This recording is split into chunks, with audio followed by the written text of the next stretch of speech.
नमस्कार, मैं रवीश कुमार। जय हिंद, जय भारत। दोस्तों, आज हम बात करने जा रहे हैं देश की राजनीति के दो सबसे बड़े तूफानों की, जो एक साथ उठ खड़े हुए हैं और पूरे सिस्टम को हिलाकर रख दिया है। एक तरफ बिहार के चाणक्य कहे जाने वाले नीतीश कुमार ने एक बार फिर अपना सबसे बड़े तूफानों का मास्टर स्ट्रोक खेल दिया है।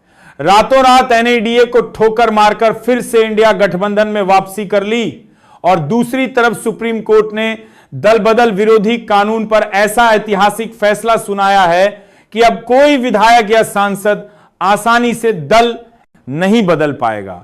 और ठीक इसी वक्त जब ऊपर दिल्ली में सत्ता का खेल चल रहा है, नीचे जमीन पर हमारे बीएलओ, हमारे बूथ लेवल ऑफिसर मौत को गले लगा रहे हैं। दोस्तों, वीडियो को एक लाइक करके चैनल को सब्सक्राइब जरूर कर लीजिए, क्योंकि ये आपके लिए तो एक सेकंड का काम है, लेकिन इससे हमारी काफी बड़ी मदद होती है। दोस्तों, आत्महत्या कर रहे हैं क्योंकि उन पर जो दबाव डाला जा रहा है वह इंसान नहीं भुगत सकता।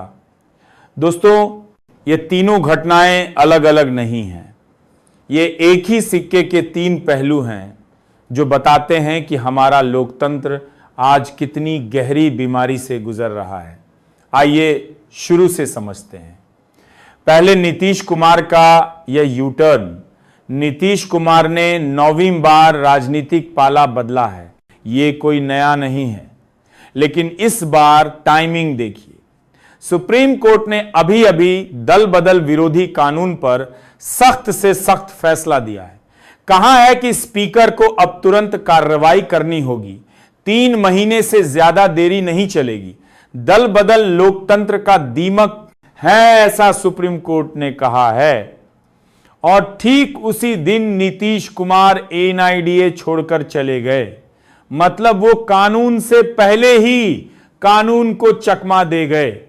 लेकिन अब सवाल यह है कि क्या नीतीश कुमार के इस कदम से केंद्र की मोदी सरकार पर खतरा है? बिल्कुल है, क्योंकि बिहार में जदयू के पास 45 विधायक हैं और लोकसभा में 12 सांसद। अगर नीतीश पूरी तरह इंडिया गठबंधन के साथ चले गए तो केंद्र में बहुमत का आंकड़ा हिल सकता है। खासकर अगर कुछ और सांसद भी उनके साथ चले गए तो। और यही वजह है दिल्ली में बीजेपी हाईकमान की नींद उड़ गई है। लगातार मीटिंग हो रही है। अमित शाह खुद बिहार पहुंच गए हैं, नड्डा सक्रिय हैं, लेकिन नीतीश कुमार ने जिस तरह रातों रात खेल कर दिया, उससे बीजेपी पूरी तरह बैकफुट पर आ गई है। दूसरी तरफ तेजस्वी यादव ने जिस गर्मजोशी से नीतीश का स्वागत किया है, उससे साफ है कि बिहार में महागठबंधन फिर से मजबूत हो रहा है। और इसका असर सिर्फ बिहार तक नहीं है, उत्तर प्रदेश, झारखंड, बंगाल, हर जगह इंडिया गठबंधन को ऑक्सीजन मिल गई है। अखिलेश यादव, कांग्रेस, राहुल गांधी, सबके चेहरे पर मुस्कान लौट आई है। लेकिन दोस्तों, असली खेल तो अब शुरू होगा। सुप्रीम कोर्ट का यह फैसला सिर्फ नीतीश पर नहीं, पूरे देश की राजनीति पर लागू होगा। महाराष्ट्र में जो शिवसेना फूट हुई थी, गोवा में जो कांग्रेस के विधायक बीजेपी में गए थे, मणिपुर में जो खेल हुआ था, मध्य प्रदेश में कमलनाथ सरकार को गिराने का जो खेल खेला गया था, कर्नाटक में जो ऑपरेशन लोटस चला था, अब सारे पुराने मामले खुल सकते हैं। सुप्रीम कोर्ट ने साफ कहा है कि स्पीकर अब पक्षपाती नहीं चल सकता। वो संवैधानिक पद पर है, उसे तुरंत फैसला करना होगा। और अगर स्पीकर नहीं मानता तो कोर्ट सीधे हस्तक्षेप करेगा। मतलब अब जो नेता पैसे लेकर दल बदलते थे, उनका खेल खत्म होने की कगार पर है। लेकिन दोस्तों, इसी वक्त जब ऊपर सत्ता की लड़ाई चल रही है, नीचे जमीन पर हमारे बीएलओ, हमारे वो शिक्षक जो बूथ लेवल पर चुनाव कराते हैं, वो मर रहे हैं। फतेहपुर में सुधीर कुमार शादी से एक दिन पहले आत्महत्या कर ली, क्योंकि उन पर इतना दबाव था कि वह सह नहीं पाए। गोंडा में विपिन यादव ने जान दे दी। कई जिलों में शिक्षकों को दिल का दौरा पड़ रहा है, तनाव से लोग पागल हो रहे हैं। और यह कोई नई बात नहीं है। हर चुनाव से पहले यही होता है, लेकिन इस बार हद पार हो गई है। एक बीएलओ को रोज 200 से 300 फॉर्म भरने पड़ रहे हैं। पोर्टल क्रैश रहता है। फोन को लोग से 300 फॉर्म से काम कर दिया है, नहीं रुकते। ऊपर से अधिकारी धमकाते हैं, निलंबन की धमकी देते हैं, वेतन रोक देते हैं। और सबसे बड़ी बात, 45 से 50 साल के शिक्षकों से उम्मीद की जाती है कि वह टेक एक्सपर्ट बन जाए, वह भी बिना किसी अतिरिक्त सुविधा के बिना, ओवर टाइम के बिना, मानसिक सहारे के दोस्तों या शिक्षक हैं जो बच्चों को पढ़ाते हैं। और अब उनसे कहा जा रहा है कि या तो नौकरी छोड़ दो या जान दे दो, और कई लोग जान दे रहे हैं।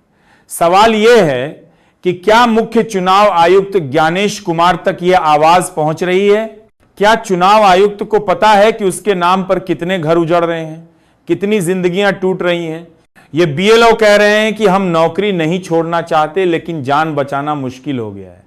और यह सिर्फ उत्तर प्रदेश की बात नहीं है, बिहार, झारखंड, हर जगह यही हाल है दोस्तों। ये तीनों घटनाएं एक साथ जुड़ी हुई हैं। ऊपर राजनीतिक दल बदल रहे हैं, सत्ता के लिए कुछ भी कर रहे हैं, और नीचे आम आदमी चुनाव कराने के लिए मर रहा है। क्या यही है हमारा लोकतंत्र? क्या यही है दुनिया का सबसे बड़ा लोकतंत्र? सुप्रीम कोर्ट ने दल बदल को दीमक कहा है, लेकिन असली दीमक तो वह सिस्टम है जो अपने ही कर्मचारियों को कुचल रहा है, जो अपने ही शिक्षकों को आत्महत्या पर मजबूर कर रहा है। नीतीश कुमार बदल सकते हैं, राहुल गांधी, मोदी जी, कोई भी सत्ता में आ सकता है देश को, लेकिन अगर जमीन पर काम करने वाले लोग ही मरने लगे तो यह लोकतंत्र कैसे चलेगा? दोस्तों, आज का सच यही है कि बिहार से उठा राजनीतिक भूचाल दिल्ली तक पहुंच गया है। सुप्रीम कोर्ट ने राजनीति को रीसेट करने का फैसला दे दिया है, लेकिन उसी वक्त चुनाव आयोग का अमानवीय रवैया हमारे लोकतंत्र की नींव हिला रहा है। अब वक्त आ गया है कि हम सब मिलकर आवाज उठाएं। नीतीश कुमार का यूं कि एक टर्न चाहे जो हो, लेकिन हमारे बीएलओ की जान बचानी जरूरी है। हमारे शिक्षकों का सम्मान बचाना जरूरी है, क्योंकि अगर वह नहीं रहेंगे तो चुनाव कौन कराएगा, वोट कौन गिनाएगा, लोकतंत्र कौन चलाएगा? दोस्तों, यह वक्त चुप रहने का नहीं है, यह वक्त सवाल उठाने का है कि आखिर कब तक हमारे शिक्षक दबाव में मरते रहेंगे, कब तक राजनीति सत्ता का खेल खेलती रहेगी, और कब तक हम चुप रहेंगे।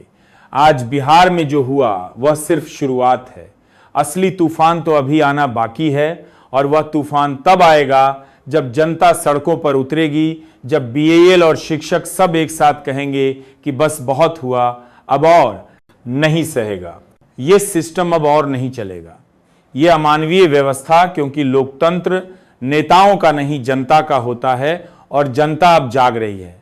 नीतीश बदल सकते हैं, गठबंधन बदल सकते हैं, लेकिन जनता का गुस्सा कोई नहीं बदल सकता, और वह गुस्सा अब सड़कों पर आने वाला है।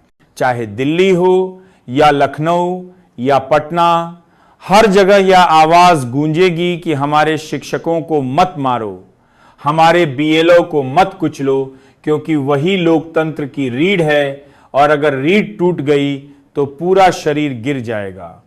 दोस्तों, आज का यह संदेश सिर्फ खबर नहीं है, यह चेतावनी है सत्ता में बैठे लोगों के लिए कि अब वक्त बदल गया है। अब जनता चुप नहीं रहेगी, अब हर जुल्म का जवाब मिलेगा, चाहे वह दल बदल का खेल हो या बीएलओ पर अत्याचार हो। अब सबका हिसाब होगा, और वह हिसाब जनता लेगी, वोट से, सड़क से, और जरूरत पड़ी तो अदालत से भी, क्योंकि यह देश हमारा है, यह लोकतंत्र हमारा है, और इसे बचाना हमारी जिम्मेदारी है। जय हिंद, जय संविधान, और जय उन सभी बीएलओ शिक्षकों की जिन्होंने इस सिस्टम के खिलाफ आवाज उठाई, जिन्होंने अपनी जानी के सामने देकर भी हमें जगाने की कोशिश की। आज हम उनके लिए लड़ेंगे, और तब तक लड़ेंगे जब तक यह सिस्टम नहीं बदलेगा, जब तक हर बीएलओ को सम्मान नहीं मिलेगा, जब तक हर शिक्षक सुरक्षित नहीं होगा तब तक चुप नहीं बैठेंगे, क्योंकि अब बहुत हो चुका। अब और नहीं, अब बदलाव आएगा और वह बदलाव हम लेकर आएंगे, चाहे कितनी भी कीमत चुकानी पड़े, क्योंकि यह लड़ाई सत्ता की नहीं, यह लड़ाई लोकतंत्र की है, यह लड़ाई इंसानियत की है और यह लड़ाई हम जीतेंगे, जरूर जीतेंगे। दोस्तों, मुद्दा सिर्फ इतना नहीं है कि कुछ बीएलओ दबाव में आकर मर रहे हैं। असल बात यह है कि यह पूरा सिस्टम इस तरह बनाया ही नहीं गया कि एक इंसान इतना झेल सके, और यही वो सच्चाई है जिसे छिपाने के लिए सत्ता में बैठे लोग रोज नए नारे बनाते हैं, नए पोस्टर छापते हैं, नई योजनाएं लॉन्च करते हैं, लेकिन जो बूथ पर खड़ा आदमी है उसके लिए कोई योजना नहीं बनती, उसके लिए कोई हेल्पलाइन नहीं खुलती, उसके लिए कोई प्रेस कॉन्फ्रेंस नहीं होती, और ना ही उसकी मौत पर 3 दिन की श्रद्धांजलि दी जाती है। यह कैसी राजनीति है जहां नेता की उंगली में हल्की सी चोट लग जाए तो पूरा मंत्रालय लाइन में खड़ा हो जाता है, लेकिन एक शिक्षक मर जाए तो फाइल तक नहीं हिलती। दोस्तों, हम एक ऐसे दौर में जी रहे हैं जहां लोकतंत्र का बोझ सबसे कमजोर कंधों पर रखा गया है। चुनाव आयोग करोड़ों रुपए खर्च करता है विज्ञापनों पर, सुरक्षा पर, पोस्टरों पर, लेकिन जो सबसे जरूरी इंसान है वह बीएलओ, उसकी जेब में बस एक पुराना मोबाइल होता है। नेटवर्क नहीं होता, ट्रेनिंग नहीं होता, होती और उम्मीद की जाती है कि वह जादूगर हो।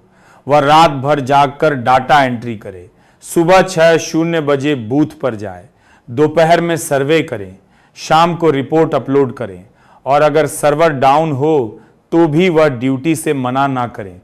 कहने को कहा जाता है कि बीएलओ लोकतंत्र की रीढ़ है, लेकिन सच यह है कि उसी रीढ़ को रोज तोड़ा जा रहा है। एक तरफ नेता दल बदलकर सरकारें गिरा रहे हैं, दूसरी तरफ सुप्रीम कोर्ट कठोर फैसले दे रहा है, तीसरी तरफ मीडिया रेटिंग के लिए चीख रहा है, लेकिन उसी समय उसी देश में, उसी सिस्टम में एक शिक्षक फंदे से झूल रहा है, क्योंकि वह 300 फॉर्म भरने का स्ट्रेस नहीं झेल पाया। क्या हमारा लोकतंत्र ऐसा था? क्या हमारे संविधान ने ऐसा भविष्य सोचा था? क्या यह वही देश है जिसकी आजादी के लिए लाखों लोगों ने जान दी थी? दोस्तों, हम एक ऐसे मोड़ पर खड़े हैं जहां 2 भारत दिखते हैं। एक भारत वो जहां नेता हेलीकॉप्टर से उतरते हैं, लाल बत्ती में घूमते हैं, Z+ सुरक्षा लेते हैं, और दूसरा भारत वो जहां एक बीएलओ साइकिल पर 7 किमी चलता है, 45 अज़्र की धूप में बूथ तक पहुंचता है, और 2 की पानी की बोतल भी उसे अपनी जेब से खरीदनी पड़ती है। यह 2 भारत कब तक रहेंगे? कब तक एक भारत फैसले लेगा और दूसरा भारत सिर्फ भुगतेगा? दोस्तों, लोकतंत्र का सबसे बड़ा डर यह नहीं है कि नेता भ्रष्ट हो जाएं, सबसे बड़ा डर यह है कि जनता शून्य हो जाए, और आज यही हो रहा है। लोग शिक्षक की मौत को एक और खबर समझकर आगे स्क्रॉल कर देते हैं, क्योंकि हमने दर्द महसूस करना ही छोड़ दिया है। हमारी संवेदनाएं मार दी गई हैं, और जो देश संवेदना खो देता है वह देश लोकतंत्र नहीं रह पाता, वह सिर्फ एक बाजार बन जाता है जहां वोट बिकते हैं, सत्ता खरीदी जाती है, और इंसान सिर्फ एक नंबर बनकर रह जाता है। लेकिन दोस्तों, बदलाव धीरे धीरे आता है। शुरुआत वहीं से होती है जहां अन्याय सबसे ज्यादा होता है।